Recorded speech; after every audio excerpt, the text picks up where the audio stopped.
Hey man, did you get the devlog video done yet? I gotta release it by tomorrow. Yeah, no, actually I finished it. Here, check it out. Oh, dang.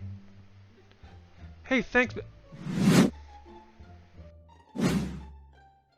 I hate your guts. Die in a fire!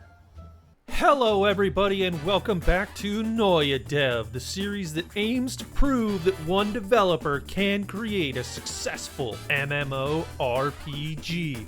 My name is Dane, and this week on Noia Dev, I have finished the cutscenes, or at least the first draft of them. After the previous devlog, I got to work on more animations of the Queen and her servant, Halia. I spent a day or two trying to animate Halia here and managed to make a couple of attacks. The problem is this is only from one perspective, the side. I still need these from an up and down facing perspective. It's no secret that my biggest weakness here is art, and hopefully that gets better with practice. I'm comfortable with altering things once I have a base to work off of, but creating that new perspective from scratch is too much of a shift for me. I did come across an interesting program that may be able to help with this in the future, but I haven't gotten a chance to play around with it just yet, so keep an eye out for that in future devlogs. As I was having this personal dilemma, a couple of you in Discord just so happened to be posting some amazing stuff in the art channel. If you're not in the Noia Discord yet, you should be. Invite in the description.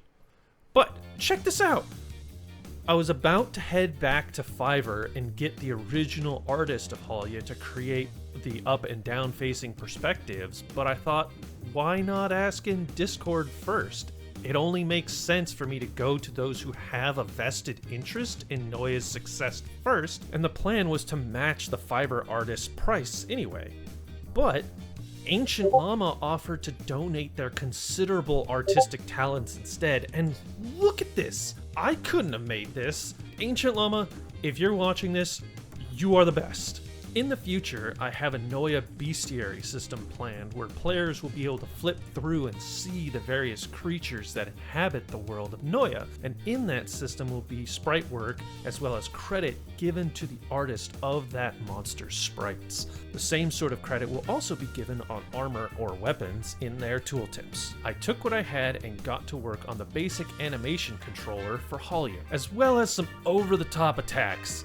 These attacks may look daunting, but they are pretty slow, so if you keep a cool head, Halia is definitely beatable, so we'll see how new players fare against him. Now this area is being treated just like a dungeon. The user comes to the door, clicks on it, is given a basic description, and they click enter.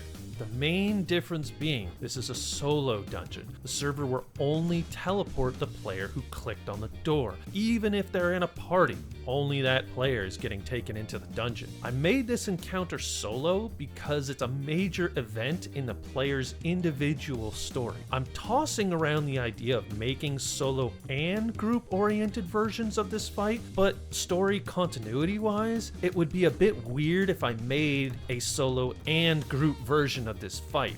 I can see the gameplay appeal of having both, but what do you guys think? Does solo story continuity matter to you?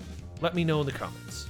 Now the other thing that I needed to get done were these cutscenes. There are two cutscenes. First, moving to assault the Queen's throne with Morb and the boys, and the aftermath of the fight where the player meets the Queen. When I got started on these cutscenes, I realized I had no way to trigger them properly.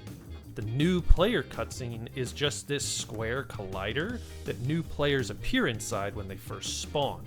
Once the cutscene is over, it sets a flag on the account so the cutscene never plays again. I can't use this same method to play cutscenes when entering a dungeon or when completing the dungeon. The other issue is the new player cutscene is entirely client-sided. The server has almost no influence on if the cutscene plays or not.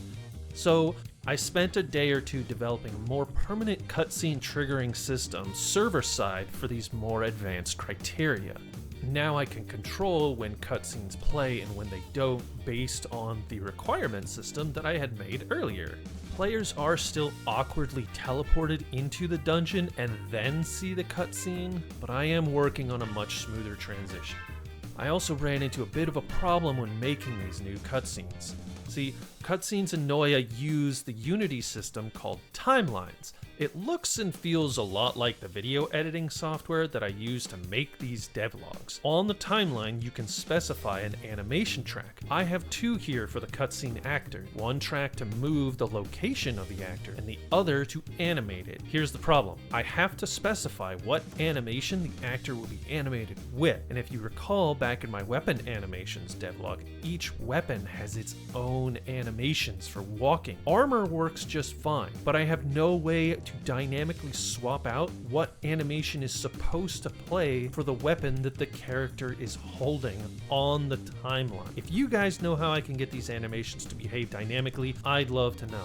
But for now, I'm sorry, weapons cannot be displayed in cutscenes. Weapon display problems aside, I was able to get a rough draft of these two cutscenes in-game. Animation for the Queen's grand entrance are a bit rough to say the least, but the music and voice performances are there, and those are top-notch. I'm super excited to hear your guys' feedback on those. The Halya fight might not be 100% complete by the time this video goes live. I am still working on some of the monster skill mechanics. Going forward, I am working on more tutorial-style window pop-ups. These are meant to give a much clearer indication on how specific windows work, where to find certain settings, and just generally how to play the game. Dan here will be your guide, and it will also be the start of a new quest mechanic not yet seen in-game. Adventures! And that's it for this week. I may have burned myself a little bit stressing about artwork, whether it be code or systems or devlogs or even UI. None of that compares to trying to learn how to draw. Regardless, I gotta get back to work. I'm excited about getting these new boss skills in place and this new tutorial system. So, we'll see you next time. Bye.